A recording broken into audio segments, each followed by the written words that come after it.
le bonheur est accessible à tout le monde. Ce sont des choses à mettre en place dans son quotidien et c'est apprendre à réorienter son attention vers des choses qui nous font du bien, tout simplement. Bonjour à tous et bienvenue sur Douceur Passion. Aujourd'hui, nous allons explorer un sujet qui intéresse tout le monde, le bonheur. Ou plus précisément, les habitudes des gens heureux et comment vous pouvez les reproduire grâce à des outils PNL, entre autres. Donc le bonheur n'est pas qu'une question de chance ou même de circonstances extérieures. En réalité, les personnes qui sont de manière générale heureuses ont des vraies habitudes spécifiques et des manières de penser qui leur permettent de cultiver cette joie de vivre et cette satisfaction de l'instant présent. En fait, les pionniers de la PNL se sont intéressés à comment ça marche chez les personnes qui réussissent, qui sont heureux, qui sont bien dans leur vie. Donc plutôt que de se demander pourquoi on va mal, pourquoi on n'est pas bien, il faudrait plutôt regarder des personnes qu'on admire, qui nous semblent heureuses, mais non pas pour se comparer à eux, mais pour modéliser leur comportement.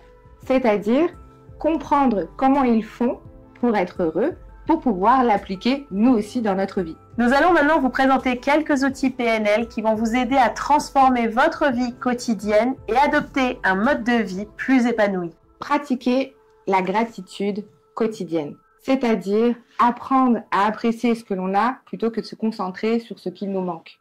Et pour ça, on peut se servir d'un des outils PNL qui s'appelle l'ancrage. Vous pouvez par exemple prendre quelques minutes par jour et penser à 3 choses pour lesquelles vous êtes reconnaissant. Et en fait, en plus de penser à ces choses qui sont ressourçantes pour vous, vous allez aussi y associer un geste. C'est ce qu'on appelle l'ancrage. Ça peut être avoir les mains jointes, ça peut être serrer le poing, ça peut être poser la main sur son genou, peu importe le geste, l'idée c'est que vous ayez la chose pour laquelle vous êtes reconnaissant, un souvenir qui y est associé, prendre quelques minutes pour vous replonger dans ce souvenir et retrouver un état émotionnel positif, quelque chose qui est ressourçant pour vous. Et une fois que vous êtes dans cet état, vous allez l'ancrer avec le geste que vous avez choisi. Le fait d'associer votre sentiment de gratitude à un geste précis, à quelque chose dans votre corps qui soit toujours au même endroit, ça va vous permettre par la suite, quand vous activerez ce geste, de retrouver cet état, ce sentiment de gratitude. Et ça va vous booster dans votre journée, ça va vous remonter un petit peu en énergie dans votre émotionnel. En plus d'ancrer cet état positif dans votre corps, vous pouvez également l'écrire à travers un journal de positivité. Tenez un journal de toutes les choses pour lesquelles vous êtes reconnaissant à travers votre journée, que ce soit le matin au réveil ou le soir avant de vous coucher. Ancrer ou écrire les choses pour lesquelles on a de la reconnaissance, ça permet de reprogrammer un petit peu notre esprit pour pouvoir l'orienter vers des choses qui sont plus positives pour nous dans notre vie. Les gens heureux s'entourent de personnes qui les inspirent, qui les poussent et les tirent vers le haut et qui, de manière générale, cultivent cette même joie de vivre.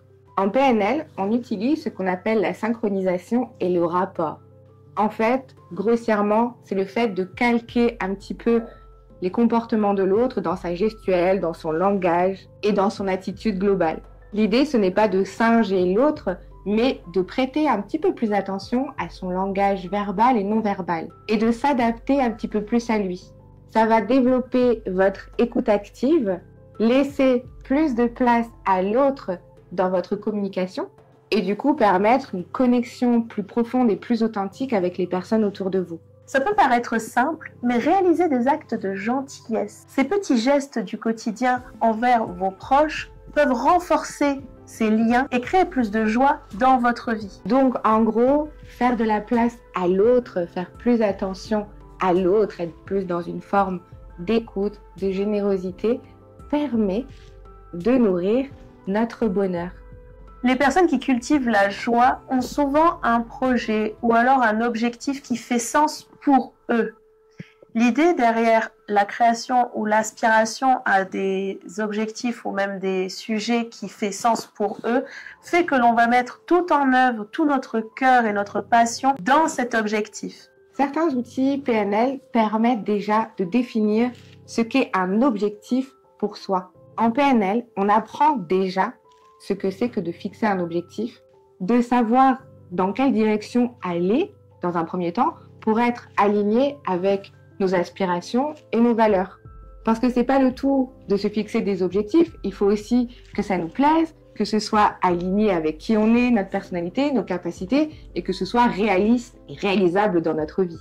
Pratiquez la pleine conscience. Vivez dans l'instant présent. Les gens heureux savent apprécier ce qui se passe dans l'instant présent, le savourer, sans penser à ce qui s'est passé avant, ni à anticiper ce qui va arriver dans l'avenir. C'est quelque chose que l'on apprend à mettre dans sa vie progressivement via un certain apprentissage. L'une des méthodes qui est la plus efficace pour pratiquer la pleine conscience, c'est la méditation. Déjà parce qu'elle est 100% gratuite et accessible à tous. Simplement, il faut y aller étape par étape. En effet, la méditation permet de ramener à l'instant présent le plus absolu, à savoir la respiration. C'est une pratique qui a fait ses preuves et que l'on peut commencer à mettre en place dans son quotidien, un petit peu comme une hygiène de vie, comme un muscle qu'on travaillerait un petit peu tous les jours et qui ensuite deviendrait un petit peu un automatisme. Donc au début, on se force à être dans cet instant présent, à se concentrer sur des choses concrètes, la respiration, etc. Et au bout d'un moment, cet état présent, on arrive à le retrouver bien plus facilement, voire automatiquement. Et par le biais de cet exercice de la pleine conscience de l'état présent, que vous allez arriver à profiter des instants présents de la vie, à savoir, par exemple, le sourire de votre enfant, le regard de votre conjoint, à savoir une bonne nourriture, un moment de partage entre amis. Et là, vous retrouverez à ce moment-là le bonheur et la joie quotidienne. Donc en résumé, le bonheur est accessible à tout le monde. Ce sont des choses à mettre en place dans son quotidien. C'est une reprogrammation, une transformation de son état d'esprit, de ses capacités physiques et émotionnelles. Et c'est apprendre à réorienter son attention vers des choses qui nous font du bien, tout simplement. Merci à tous de nous avoir suivis jusqu'au bout. N'hésitez pas à liker, commenter, partager et à la semaine prochaine sur Douceur Passion. Ciao, ciao!